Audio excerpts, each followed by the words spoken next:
Hello students, welcome to my channel Engineering in Minutes. Today we are going to start a series on the very famous and most widely used Python library, that is Pandas. So basically what is Pandas? Pandas is an open source Python module which helps us in getting the real world data analysis. So by the help of using this library, that is Pandas, you can do the data analysis. You can think of Pandas as a toolkit for the data analysis. By the help of Pandas library, we can read different types of files like the CSV file, TSV file, zip files, XML files, and so on. So in today's lecture, first we are going to study that what are the data structures that are used in Pandas library. First is the series. What is series? A series, it is a one-dimensional labeled and homogeneous data. In this series, the data is in the form of one-dimensional and the same data. Homogeneous means here is same data, same format here, same form of data. Second one is the data frame. Data frame is a two-dimensional labeled and heterogeneous data in the tabular form. So the most widely used data frame in Pandas library is the data frame. It is a two-dimensional labeled data and it is a heterogeneous form of data. And all the data in this data frame is form of the table in the tabular format. Third one is the panel. That is, it is a three-dimensional labeled array. You can think of the data frame as the combinations of series. First, we will look at that how to import the Pandas library in the Jupyter. You can download the Jupyter very easily by downloading the Anacondas. In the Anacondas package, you can get the Jupyter notebook, and in this Jupyter notebook, only by using this simple syntax, you can import the Pandas library. If you want the video for how to install the Jupyter or Anacondas, you can comment in the comment section box. Now we come to how to import Pandas. For this, we use this keyword, that is import. After that, space and the name of the libraries, as we can see here, is Pandas, and as PD. PD here is the short form for Pandas. So wherever we are using this Pandas, we will use its short form PD. You can give any of them. After that, next, uh, you can simply run this cell by using the Shift and Enter key. As soon as you click this, you will see an asterisk sign here in place of the 6. It means that the kernel is running. After that, when this cell has been run, it will come to the next cell. Next, what we are doing, first, we are reading the file on which we will perform the data analysis or on which we perform all the tasks. Here we are using the CSV file. You can use any file, Excel files, TSV, or any of the file in which you are working. So for reading the CSV file, what syntax we have? Here we use a data frame and we give it a short form, or name is df. You can provide any name here, equals to which command we are using here, pd dot read. PD here stands for pandas dot, and for reading the CSV file we use this syntax, read underscore CSV, and in the brackets within the commas you give the name of that file. Here we have the .csv file, that is position salaries. So what we have done here, we have read the CSV file and store it in a data frame. But what if you can use this syntax when your CSV file is in the same folder in which you are creating this Jupyter notebook. But if you have this CSV file or a file in some other folder, then what syntax you will use to access that file? You can what you can do, you can simply provide the whole path. You go to that directory, click on that file, and from that path button from the menu bar, you can copy that and just paste here. This is the syntax for CSV file. If you want to, for example, uh, read the Excel file, you can give the syntax pd.read underscore Excel and the whole path or the name of the directory if it is in the same folder.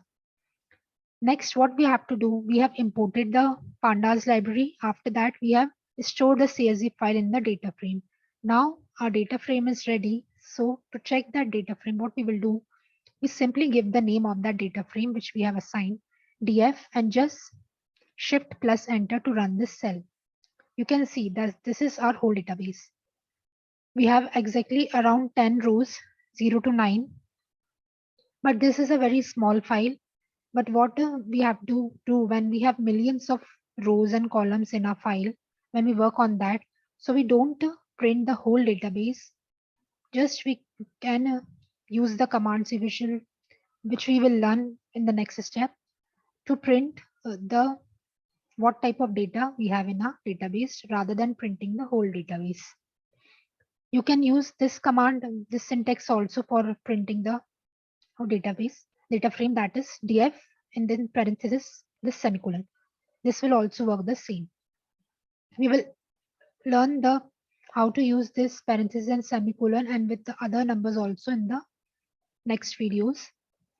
After that, we were talking about that if we are having millions of rows and data in our file, so what we will do, we will not print the whole database, rather we just print only the first 5 rows or the last 5 rows of our database, so that we can get a complete scenario that what type of data is there in our data frame. So for this we have command df here df same the data frame name. If you have a given other data frame name, you can give here dot head. Head is used to print the first 5 rows. Means if you do not give any number between these parentheses, by default it will take only 5 rows. But if you want to print 5 or more than 5 or less than 5, any number you can give between the parentheses. For by default it will print only the first 5 rows. So when we run this, you can see it will print only the first 5 rows. This is the first 5 rows of our data frame. Now we have come to next, that if we want to print the specific numbers of rows from the starting, pass that number as a parameter. So what we give between the parentheses, we give this 2, and when we run this, after running this, you can see only the 2 rows have been printed. You can give any number here, that how many number of rows you want to print from the starting of your data frame. In the similar way, if you want to print the last 5 rows, there we have next command, that is df our data frame dot tail, and when you enter this, it will print the last 5 rows. So the same concept is used here, which we have used in the head, that if you don't give any number between these brackets, it will take or print the last 5 rows. But if you want to print the specific number of rows from the last, so we should give that number between these brackets. For example, if we want to print only the last 2 rows, so what we can do, we just give that 2 number in the brackets and press shift plus enter. It will print only the last 2 rows. So by using the head and the tail function, you can get the specific amount of rows and from the starting and from the ending, so that you can get a whole idea of your database or data frame, the file which you have passed as or stored in your data frame, rather than printing the whole data frame if you have millions of rows and file in that. Next function what we are using to print the dimensions of the data frame in the format rows comma column, which is a tuple format. So if you want to show that how many rows and columns our data frame has, for this we use this function, that is df.shape, and when we enter this, we can see that we have 10 rows and 3 columns. As we can see from here, 3 columns are there and 10 rows. If you want to print the rows and columns separately, for that you can use rows comma column equals to and store it in the df.shape. So whenever you want to print only the rows, you can directly give rows and press enter. What we can see that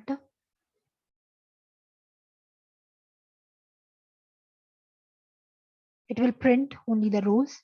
And if you want to print only the columns, you can give that.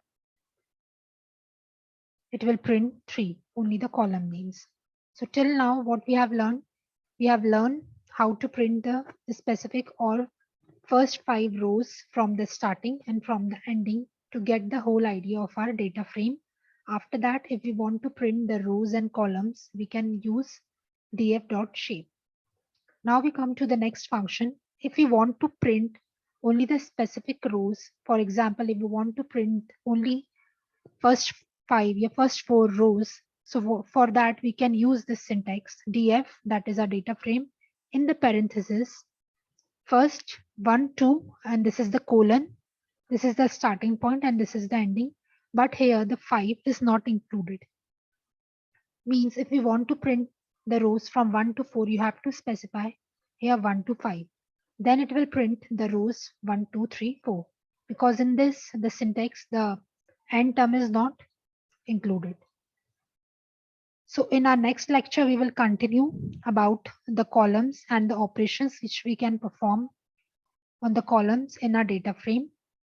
So let's give a summary of today's. We have learned that what is pandas, what are the data structures used in pandas, and data frame being mostly used. So we are working on that. How to read a file, how to read a CSV file within the same folder, or apart from that, if you don't have that file in the same folder. How to read an Excel file, how to print the whole data frame, and how to print the first 5 or the last 5 rows or any specific number of rows by using the head and tail functions, and how to print the rows and columns by using the shape functions.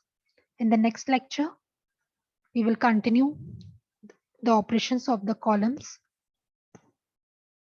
And if you want to learn how to download the Anacondas or Jupyter, you can comment in the comment section, then we will work on it. Please do like, share, and comment. Thank you.